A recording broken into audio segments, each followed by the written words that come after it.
think that the black Americans have been the only real die-hard Americans here, because we're the only ones who carried the process through the process. That everyone else has to sort of like skip stages. We're the ones who marched, we're the ones who carried the Bible, we're the ones who carried the flag, we're the ones who tried to go through the courts. And being born American didn't seem to matter. Because we were born Americans, but we still had to fight for what we were looking for. And we still had to go through those channels and those processes. I don't really care what you have to say.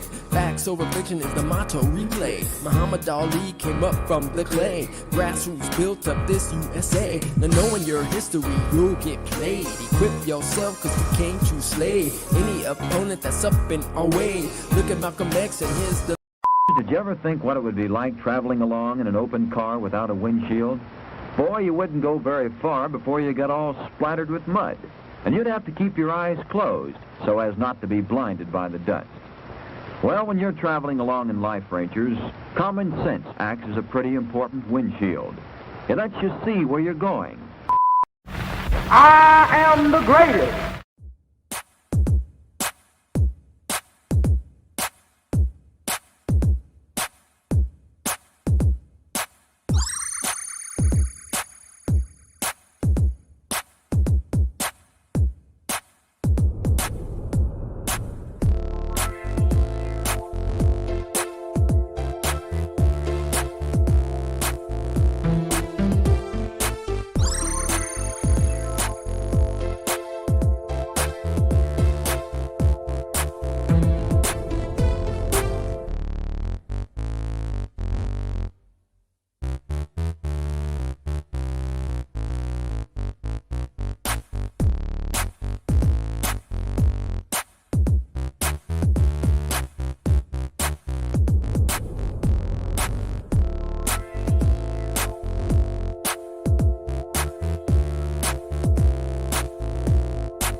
Hope everyone is doing well. Just want to check my audio first just to make sure that we are good to go.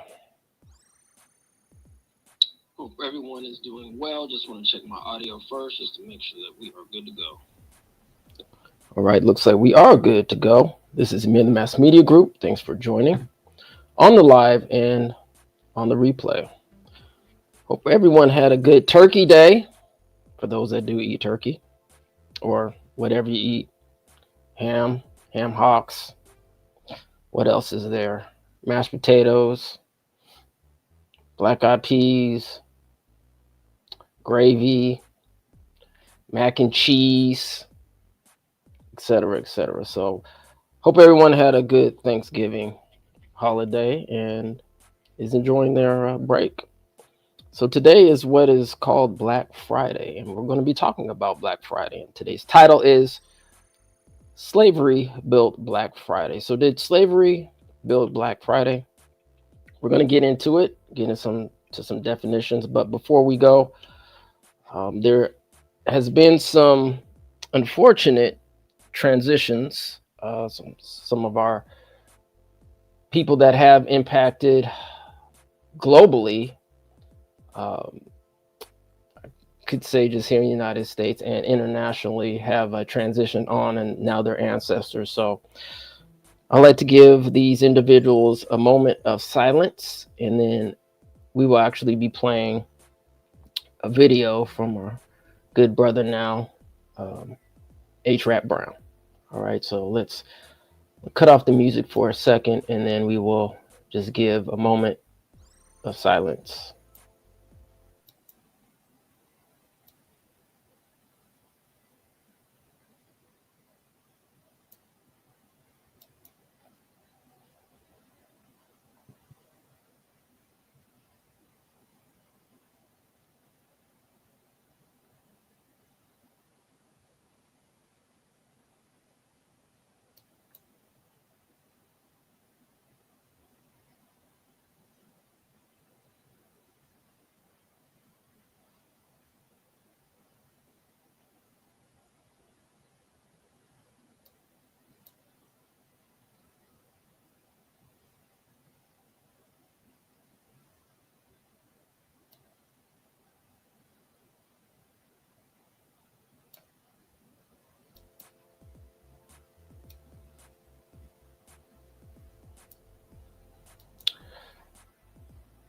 All right, so yes, we commemorate the passing of Mrs. Viola Fletcher, Mother Fletcher,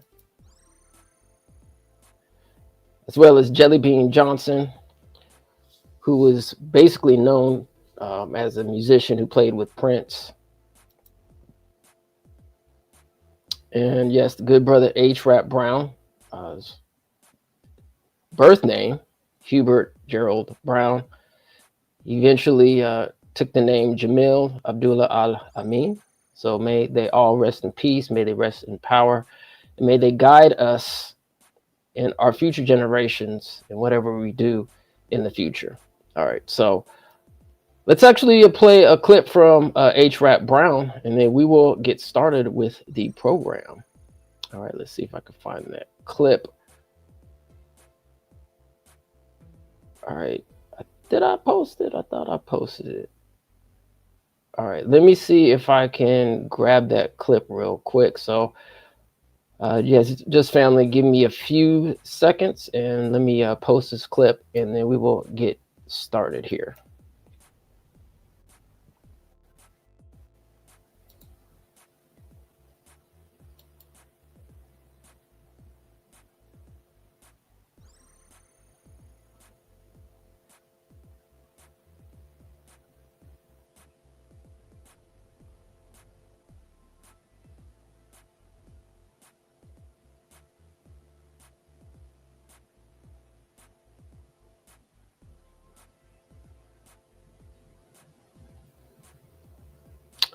All right, so while the clip is loading, let's go ahead and do some quick housekeeping, shall we? If you have a chance, please go to etnmediagroupstore.com, etnmediagroupstore.com. Now, I understand that some people might be boycotting, and we're actually going to be talking about Black Friday and the boycotts. But if you aren't boycotting or after the boycott, go ahead and hit the link in the description. Wherever you shop, you go ahead and support what we're doing here at Emin the Mass Media Group. So go ahead, appreciate that. And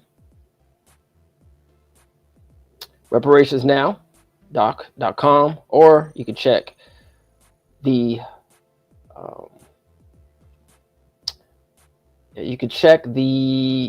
documentary at reparationsnow.com, and as well as Tubi. So go check us out there.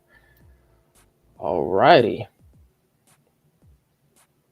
So let's see, has it loaded? Yes, it's still loading, family. So let's actually let's go to New York, shall we? So New York is currently having a reparations commission out there right now, and we're actually going to have good brothers and sisters from the U.S., the United States Freedmen Project, on Emin the Mass Media Group. Can't wait to have this wonderful conversation. That's going to be this upcoming Wednesday, December the 3rd. So come back, check us out here right on the YouTube page on Emin the Mass Media Group. And we're going to have a wonderful question and answer period. So if you want to come through and ask any of the questions that you have, please come through. The New York family is doing some great work out there, and they're going to be giving us some updates. So greatly appreciate that. And if you haven't had a chance to check out here, the masterclass, Word Power with our good brother, pull up this picture. Good brother Samuel and Brown Jr. in the building. Yes, check out our master class, Word Power. We have a couple episodes right now. Check that out as well. And if you haven't picked up the book, Mr. Uncomfortable, Take the Chance, it's available right now on Amazon. Hit that QR code and go check out the channel, MrUncomfortable.com, on YouTube as well. Building some relationship information, etc., etc. Coming out with some audio, working on some soundtracks to it, and as well as an audiobook that's come along really good. Had some excellent voiceover actors and actresses. And yes, ladies and gentlemen, I did not choose to do AI voices. I could have. But yeah, so put a little bit of money behind this. So we'd appreciate the support as well for the audio book. Yeah. So yeah, check that out at MrUncomfortable.com. You can go there, sign up for the newsletter, updates, etc., etc. All right. So I think we are ready to go with the video of our good brother H. Rap Brown, and then we will continue with the program. All right, here we go. The reason I articulated the sentiments of black people was because SNCC had a public forum, not because I articulated the sentiments better than the brothers on the streets or brothers who didn't have that public forum. I don't think that you could articulate the sentiments of black people last year any better than they did in Detroit. So I think the movement is a leaderless movement, whereas we might influence people, we do not control people. Well, how does this solidarity come about if there is no specific leader? I think eventually there will. I think as the struggle progresses, see, revolution does not occur in one stage. It's an evolutionary process. You know, like people go through different things. The masses of people become involved, then leaders are chosen. Right now you have a vanguard struggle that's occurring, where like groups are fighting about discussing political ideologies which are relevant, which should be incorporated into the struggle or will be incorporated into the struggle. That's not to be misinterpreted with, like de-revolution, because it's just a phase of evolution. What about politics? Where do black people fit into the political spectrum right now? Or should they at all? Well, politics as defined by the geographical and influential spheres of this country is irrelevant to black people and is irrelevant to the masses of people. The vote has been used as a tool of oppression against black people. I mean, Camus raises a very good point when he says, what better way to enslave a man than give him the vote and call him free? See, it does not profit black people or poor people anything to have the vote and not be able to select the candidates who they want to choose. Now, how can you choose between Lyndon Johnson, Nixon, Agnew, Wallace, and Humphrey? There is no choice. Evil is evil. There's nothing in between that. There was some lesser candidates. Dick Gregory was running for office. Eldridge Cleaver. I think the vote can only be used as a tool of organization. We can only use the vote to organize our people. Now, to really believe that we can put someone in office and that these people would be responsive to our needs, it's naive, politically naive. Because even if one of the black candidates who ran for office was to take the office of president, then black people must be prepared to fight against that person. Why? Because, you see, the system mandates the action of the individual. The individual does not determine how this country will function. This country works off the military-industrial complex, which means that it's profitable to wage war. And unless you, devise another plan, another scheme to sustain, to boost this economy, then it's going to be necessary to wage war. Whether, a black individual is in office or a white individual is in office. Well, so we're talking about a complete, a change in system.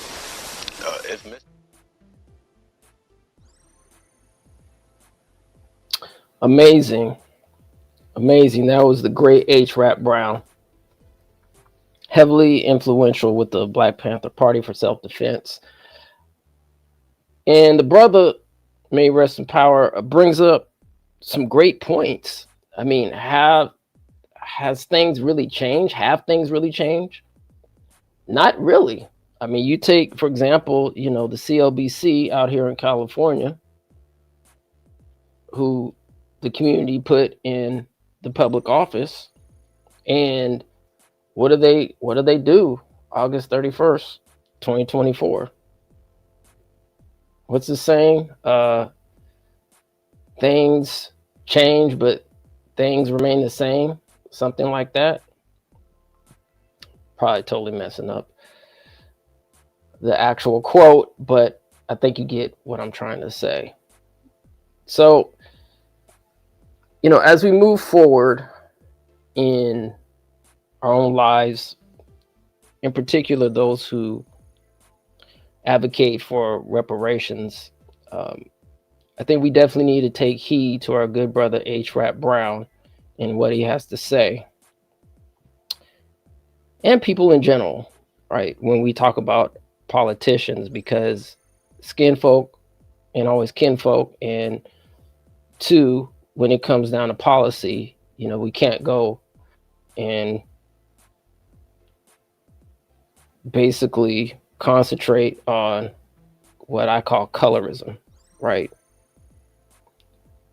At the end of the day, it really gets down to policy and how that policy is going to benefit us as individuals and us as a community. And anything less is insufficient and needs to go in the ash can, in the garbage can of history, as I paraphrase the good brother and ancestor now, Dr. John Henrik Clarke. All right, so today is Black Friday. I don't know if everybody's out there shopping or not online or what y'all doing, but since you are here listening to it, I greatly appreciate you coming by so we can get educated, so I can get educated, so we can all stay informed and move forward accordingly. All right, so we're going to first start off with a little history of, let's see here. Let's start off a little history of what Black Friday actually is. All right. So the term Black Friday dates back to September 24th, 1869, when two Wall Street speculators attempted to corner the U.S. gold market. Their failure caused a major financial collapse that devastated the economy, and newspapers labeled the day Black Friday. Nearly a century later, the phrase resurfaced in Philadelphia, where police used it to describe the chaos of post-Thanksgiving shopping crowds and traffic congestion. Retailers later reinvented the phrase, claiming it marked the moment businesses moved from operating at a loss in the red to turning a profit in the black. What began as a symbol of financial disaster slowly transformed into the most recognized shopping event in American culture. And those two speculators, aka robber barons, were Jason Gold and James Fisk. So let's look up the history of Jason Gold real quick. Jason Gold, born May 27th, 1836, transitioned December 2nd, 1892, was an American railroad magnate and financial speculator who founded the gold business dynasty. He is generally identified as one of the robber barons of the Gilded Age. His sharp and often unscrupulous business practices made him one of the wealthiest men of the late 19th century. Gold was an unpopular figure during his life and remains controversial.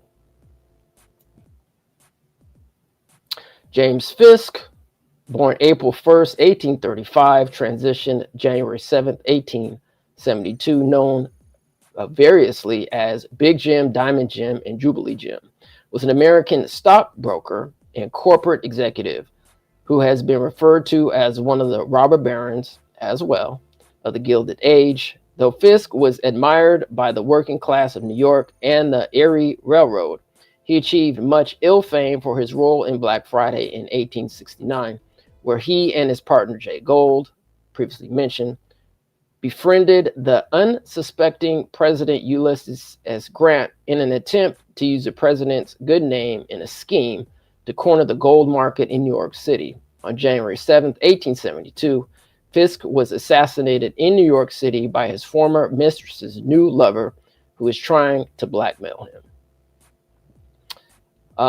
Now, on both James Fisk and Jason Gold, I couldn't find any ties to slavery, any of their ancestors as well.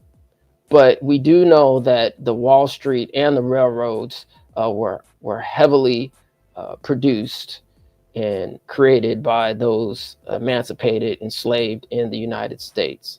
So, couldn't find anything that, but hey, if anybody has any information, that leave it in the comments or leave it in the chat.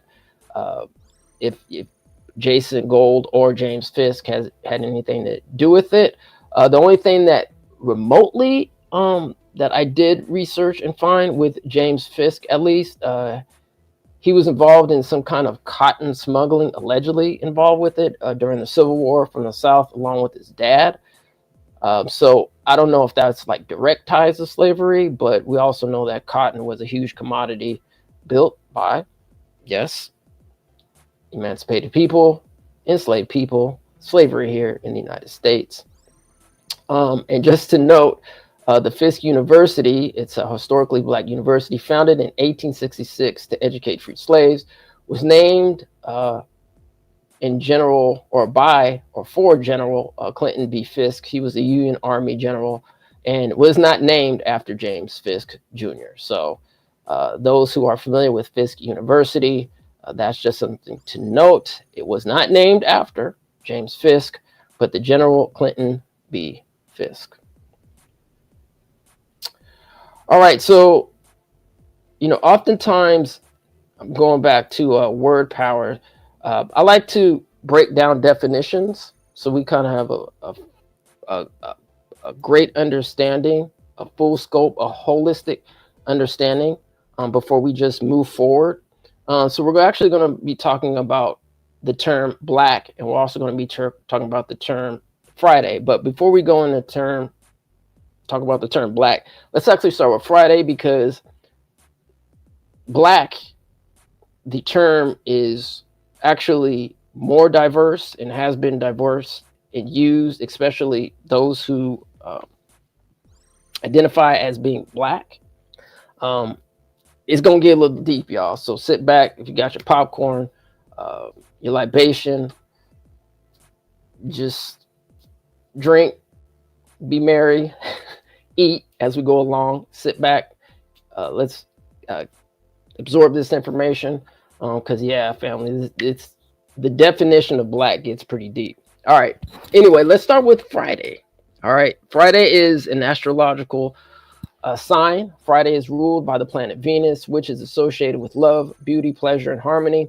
It's considered a day to focus on relationships, art, and self-care. And the energy of the day is often described as calm, loving, and conducive to emotional clarity. And it's also linked to astrological signs Taurus and Libra. All right. It's also the 6th day of the week, following Thursday and before Saturday. All right. So that's a little history of Friday, and it looks like the etymology before the year 1000, Middle English, Old English, Freya's day, equivalent to Frege or Freo, is identical with Old English. Freo also meaning free.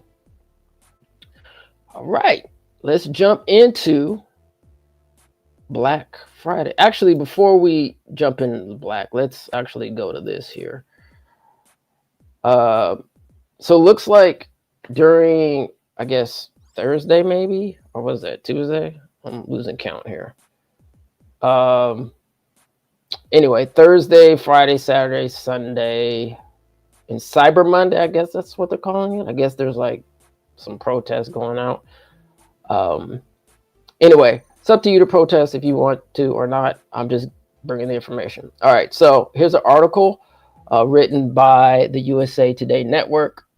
Looks like Lori Kamstock is the author of this article. The title is Mass Blackout Protest Targets Black Friday, Cyber Monday. Here's why. Consumers nationwide Tuesday, November 25th, 2025 will take part in an economic blackout through Thanksgiving, Black Friday, and Cyber Monday, with organizers of the mass blackout protest targeting major retailers like Walmart, Amazon, and Target, and restaurants like Starbucks and McDonald's. Americans are also urged to avoid travel, stop watching TV and movies on streaming, and to skip work. Well, that's probably easier said than done. That's interjection. The mass economic shutdown arising from a coalition of grassroots organizations, including 50501, Indivisible, and Blackout the System. Organizers of the economic blackouts are demanding an end to corporate rule and political corruption, with the removal of fascist President Donald Trump and his administration, according to a news release on themassblackout.com. All right, so let's get back into the definition of black. All right, so it's kind of a doozy when I was doing some research, because I was just like, oh, it's probably just a color, and black people, we just know what black is, but this is pretty deep. So anyway, let's continue. All right. Adjective: relating or belonging to any of the various human populations characterized by dark skin pigmentation, specifically the dark skinned peoples of Africa, Oceania, and Australia. And this is actually very telling, that when you go on to dictionary.com, that this would actually be the first definition that comes up. Actually, not the color itself, not meaning the human pigmentation, but just the regular color. I mean, I thought that was something to take note of. All right, let's continue. Relating to or noting the descendants of these populations without regard for the lightness or darkness of skin tone. African American. The exhibit featured the work of young black artists from New York. Just a quick side note with this, and I think that's why it's so important, right, that black Americans, American freedmen, that we delineate, the data in particular, because that's going to set the pathway for eventually not only resources, but eventually reparations, right? So according to this definition, it says relating to or noting the descendants of these populations. Well, who are these populations specifically? I mean, are they talking about Africa? Are they talking about America? Are they talking about Latin America? Are they talking about Caribbean islands? Like, specifically, what are we talking about? All right, so that's why it's important that it must be understood that we have to have a clear and concise definition of who these descendants, especially when we're talking about the term black, are. Okay, but in this particular case, the dictionary.com labels it as African American, and says the exhibit featured the work of young black artists from New York. All right, now, often offensive. Okay, now check that out. Often offensive, which is negative, right? The opposite of white, black. Okay, used as a noun in reference to a person. Example, a black is often considered offensive. A member of any of various dark-skinned peoples, especially those of Africa, Oceania, and Australia. Be African American. Black. All right, let's see. Looks like it's using some references here at the bottom. All right, let's go to the next one. All right, blacker, blackest. Being a color that lacks the hue and brightness and absorbs light without reflecting any of the rays composing it. All right, synonyms: ebony, sable, inky, sooty, dusky, dark. Antonyms, meaning the opposite, being white. Characterized by absence of light, enveloped in darkness, a black night, soiled or stained with dirt. Dingy, dirty. Antonyms: clean. Dingy, dirty. Antonyms: clean. Gloomy, pessimistic, dismal, a black outlook. Synonyms: funeral, mournful, doleful, somber, depressing, sad. Antonyms: cheerful, hopeful. All right. Deliberately harmful, inexcusable, a black lie. Boding ill, sullen or hostile, threatening, black looks, black words, black looks. Synonymous: calamitous, disastrous. All right. Of coffee or tea without milk or cream, I take my coffee black. Without any moral quality or goodness, evil, wicked. His black heart has conceded or concocted yet another black deed. A synonymous: villainous, treacherous, nefarious, horrible, atrocious, etc., etc. indicating censure, disgrace, or liability to punishment. A black mark on one's record, marked by disaster or misfortunate. Black areas of drought, Black Friday. Wearing black or dark clothing or armor, the Black Prince. Based on the grotesque, morbid, or unpleasant aspects of life, Black humor, Black comedy, Black humor. Of a check mark, flag, etc., done or written in black to indicate, as on a list, that which is undesirable, substandard, potentially dangerous. Wow. Pilots put a black flag next to the 10 most dangerous airports. Illegal or underground, the black economy pays no taxes, showing a profit, not showing any losses. The first black quarter in 2 years, deliberately false or intentionally misleading. Black propaganda, British, boycotted as certain goods or products by a trade union of steel in the form in which it comes from the rolling mill or forge. Unfinished. Let's continue. The color at one extreme of the scale of grays, opposite to white, absorbing all light incident upon it. Black clothing, especially as a sign of mourning. Chest checkers, the dark colored men, or pieces or squares. Black pigment, lamp, black slang, black beauty. A horse or other animal that is entirely black. Verb, used with object, to make black, put black on, blacken. British, to boycott or ban, to polish shoes, boots, etc. with blacking. Verb used without object, to become black, take on a black color, blacken. Let's see. Verb, phrase, black out, to lose consciousness. He blacked out at the sight of blood, to erase, obliterate, or suppress. News reports were blacked out, to forget everything relating to a particular event, person, etc.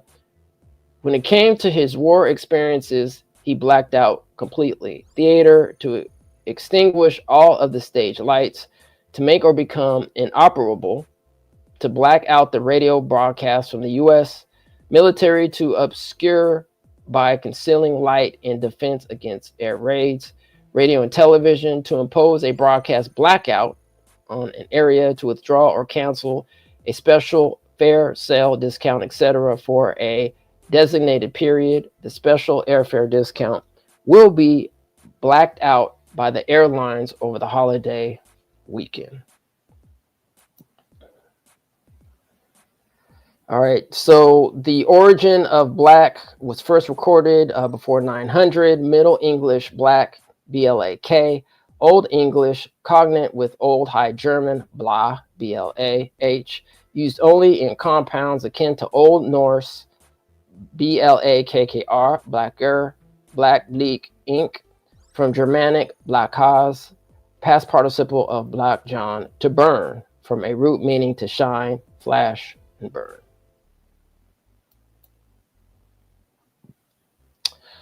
All right, so this is a little lengthy here, but I think I wanted to read this on the dictionary.com because it's interesting,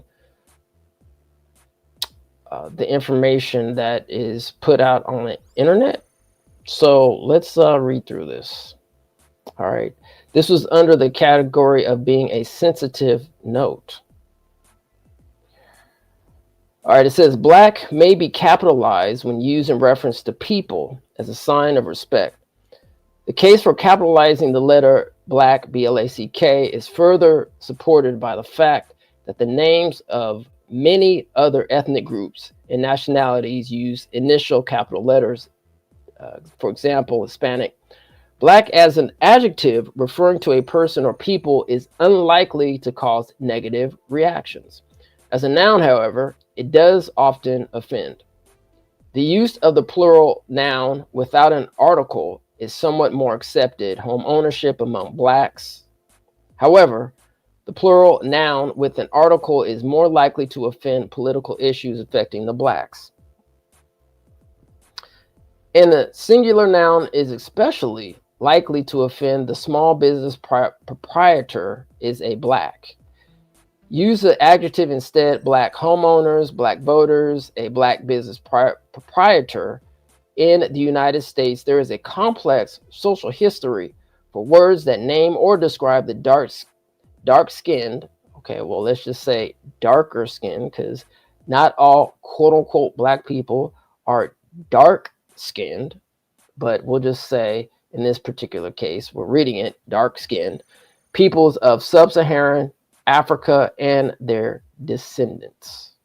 A term that was once acceptable may now be offensive, and one that was once offensive may now be acceptable. Colored, for example, first used in colonial North America, was an appropriate referential term until the 1920s, when it was supplanted by negro or negro.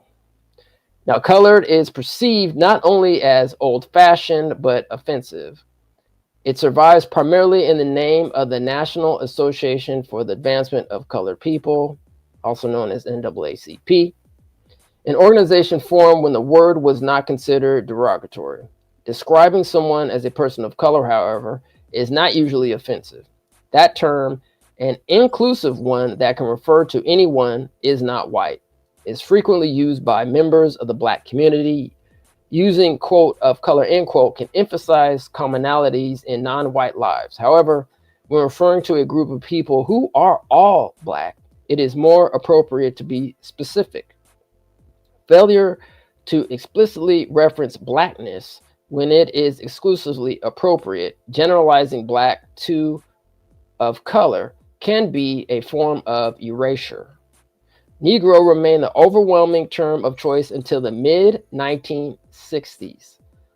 That decade saw a burgeoning civil rights movement, which furthered a sense that Negro was contaminated by its long association with discrimination, as well as its closeness to the disparaging and deeply offensive N-word.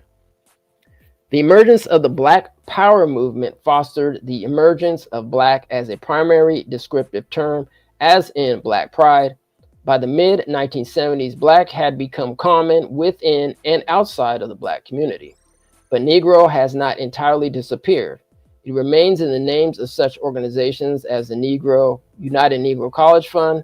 People still refer to Negro spirituals, and some older black people continue to identify with the term they have known since childhood. So Negro, while not offensive, is established or historical context, is now looked upon in contemporary speech and writing as not only antiquated, but highly likely to offend. During the 1980s, many Americans sought to display pride in their immigrant origins. Linguistically, this brought about a brief period of short-term hyphenated designations like Italo-Americans and Greco-Americans.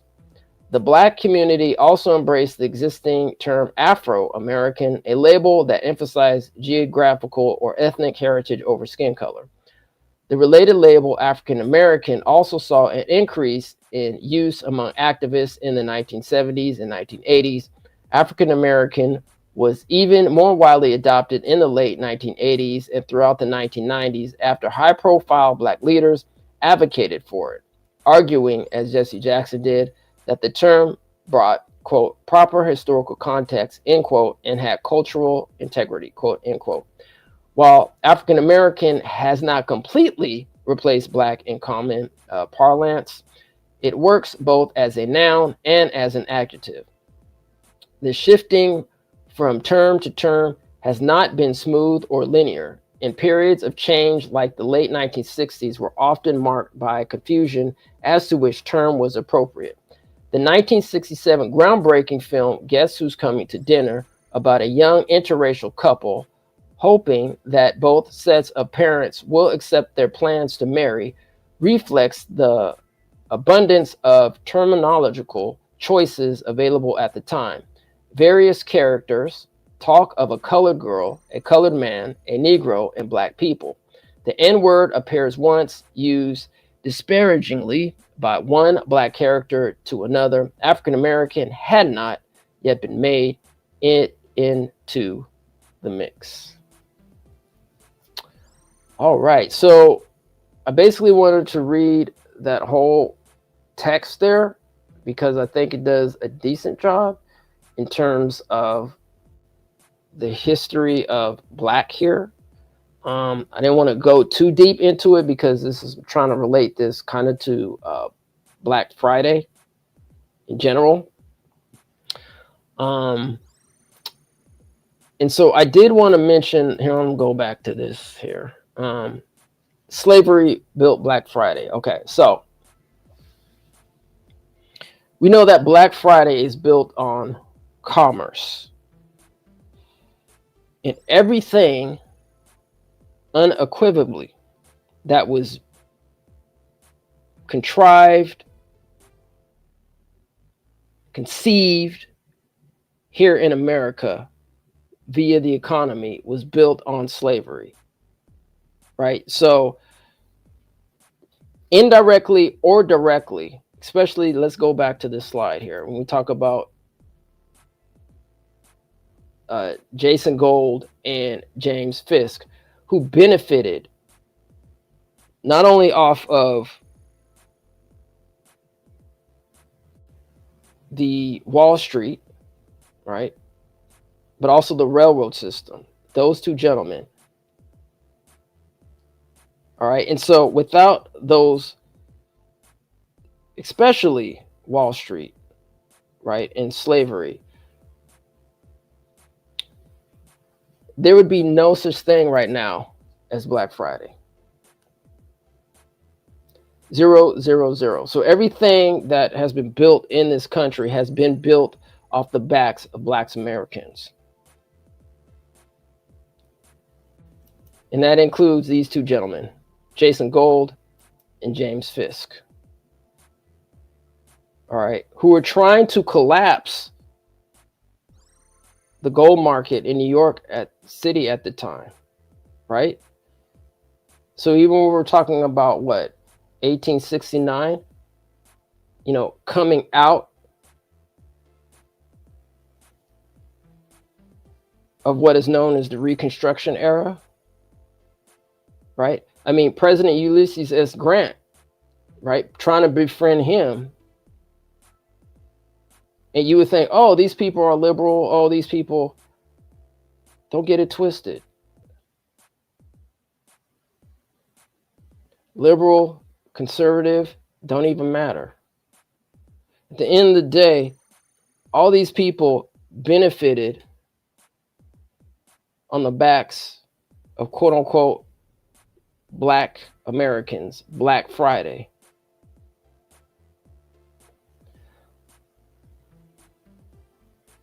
So for those that don't know, all right, we have Aetna, right, who not only benefited from ensuring slavery or slaves, but they also benefited up until 2018 before they got bought out by the CVS, benefited by the stock market, aka Wall Street. Okay, so I was actually going to get into the insurance companies and so forth, but I think I'm going to table that and actually do a whole nother show on that, because I think it's important that we do talk about some of these insurance companies that did benefit, right, from slavery.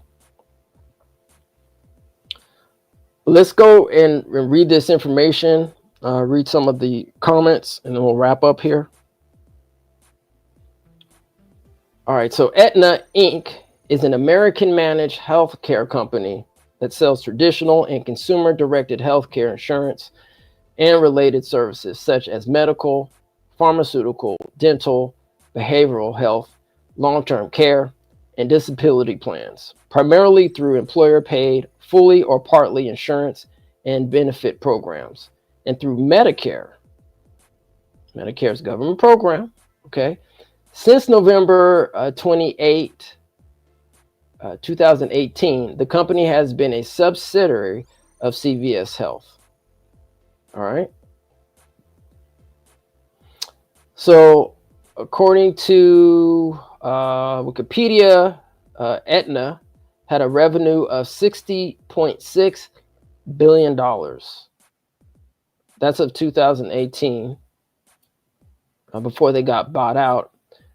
And then the company who bought them, CVS, now has a revenue of $357.8 billion. That's $357.8 billion, built on the backs of enslaved people. Okay, so I definitely wanted to make note of that.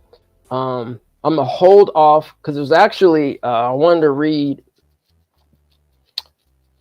There's a bill that was written, I believe, or it was passed in like 2002 or 4. I wanted to read that out here in California, and it was basically a bill that would track, or was supposed to track at the time, insurance companies that were involved in slavery. And I don't think anything has come to fruition about that, but I think I'm going to table that. I might do that maybe on Sunday or maybe Monday or something like that coming up, and go more into the insurance policies in the insurance industry and how they were involved in the slavery. But I'm going to table that for now and read some of the comments. And all right, so shout out to MWP. I don't do Black Friday shopping. Things have not changed at all. It's very important for interracial couples to talk about reparations and lobby for reparations at the same time. Thank you for that. Appreciate you. All right, family. So that is it. I'm definitely going to go into the insurance policies here. Let me see if I can look this up real quick.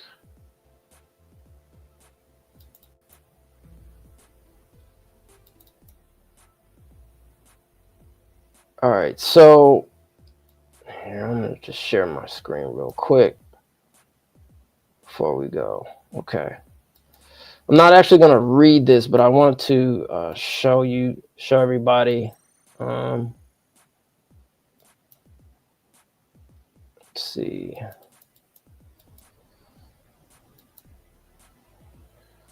Take this off here. All right, so there was a bill passed out here in California called SB 2199, Slavery Era Insurance Policies.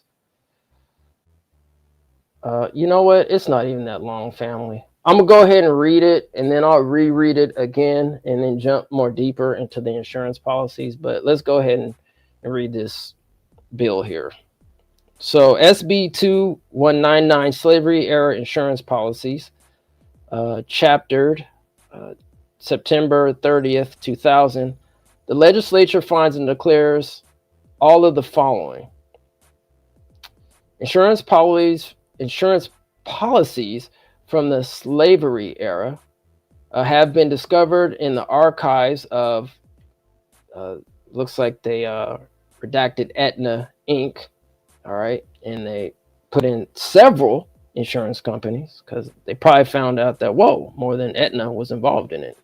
Documenting insurance coverage for slaveholders for damage to or death of their slaves issued by a predecessor insurance firm. These documents provide the first evidence of ill-gotten profits from slavery, which profits in part capitalize insurers whose successors remain in existence today.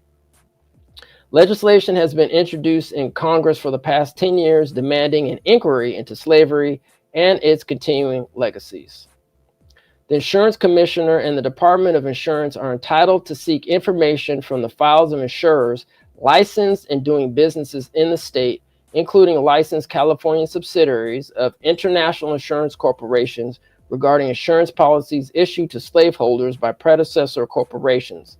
The people of California are entitled to significant historical information of this nature. Chapter 5 commencing with section 13810, is added to Division 3 of the Insurance Code to read, Chapter 5, Slavery Era Insurance Policies.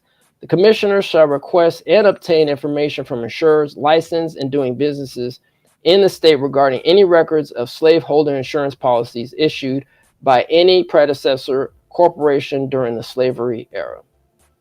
The commissioner shall obtain the names of any slaveholders or slaves described in those insurance records and shall make the information available to the public and the legislature.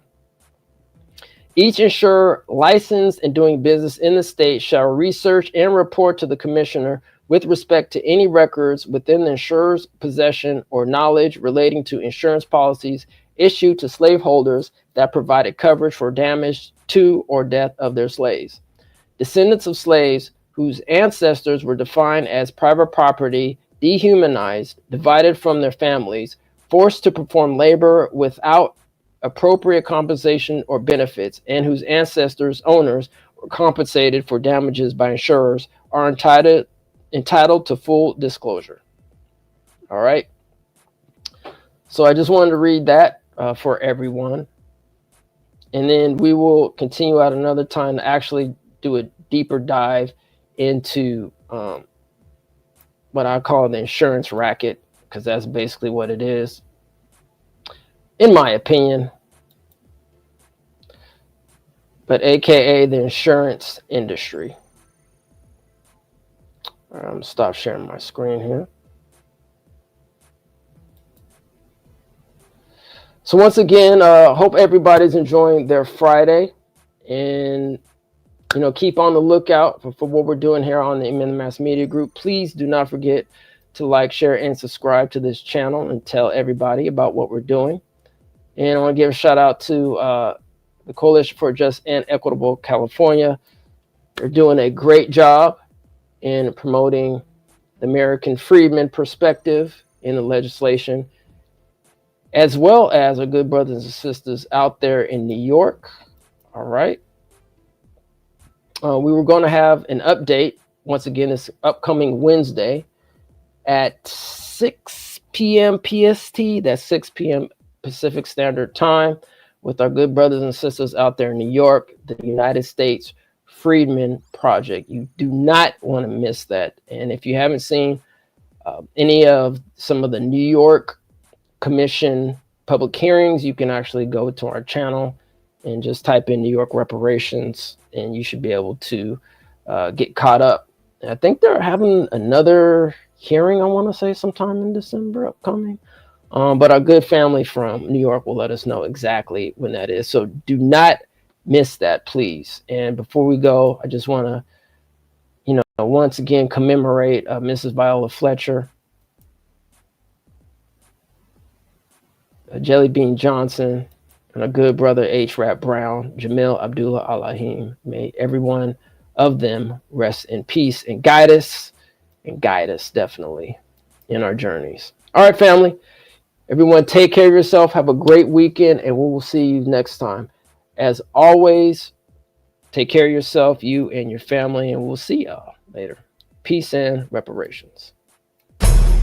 Please move item 7172 to the inactive file. I just want to know, what did you know about bills not being brought to the floor? There were two critical reparation bills, Senate Bill 1403 and Senate Bill 13. Forgive me, because there's over 1,000. I'm not very good at the numeric, but it's gonna. The analysis said it's only a couple $1 million to stand it up. And his response was, we want to do it in a different way. We don't want to do it through creating a whole new bureau. We want to do it through the UC system. So this is Assemblyman Mr. Bryan. He's mad I brought up the reparations vote. So he's preventing me from speaking. And he's trying to block my access here. Madam Speaker, I ask that we take up file item 71, SB 1331. If you decide to start your family tree even without the DNA, 8 or 9 times out of 10, you're going to find your family. A great number of African Americans can trace their lineage to the period of enslavement. Lamert was developed by Walter H. Lamert, And in his designing this area, he actually had covenants to where they would not sell to black people. I supported the bill all session. Then bring the bill. Will you vote? CLBC, can you give them a grade 1 to 10? This current crop, as of now, it's a negative. Vote for the bill, Mr. Bring the bill. Will you vote for the bill? Bring it up. Will you vote for reparations? Bring it I up. would love it. Bring it up. Let's vote for reparations Bring it together. up. It's a spirit of anti-blackness, and we must call it out. And so I'm going to call out on August 31st, 2024, that the California Legislative Black Caucus, the majority of them, and the governor allowed the enemy to use them to try to keep us down and keep us as bottom-class citizens. Just think that all the other members have at least about 10 years left. So we're not going anywhere. I've heard it's slightly changed, and some of the advocates who were part of the coalition last go around are now expressing concerns of whether or not they'll still be able to stand behind it if those changes are not corrected. In so many years, it will hardly be no black folks left in California. We love y'all, we thank y'all, and we demanding reparations right now. First of all, America, from the evidence that they gave us, you're guilty. What happened on August 31st, 2024 was a betrayal. We know that if we don't have our hand in this process as much as we possibly can, it can be corrupted from the outside. So in terms of our role isn't done until they're issuing the checks for our reparations. The time for reparations is now. Yeah. It's now. What do we want?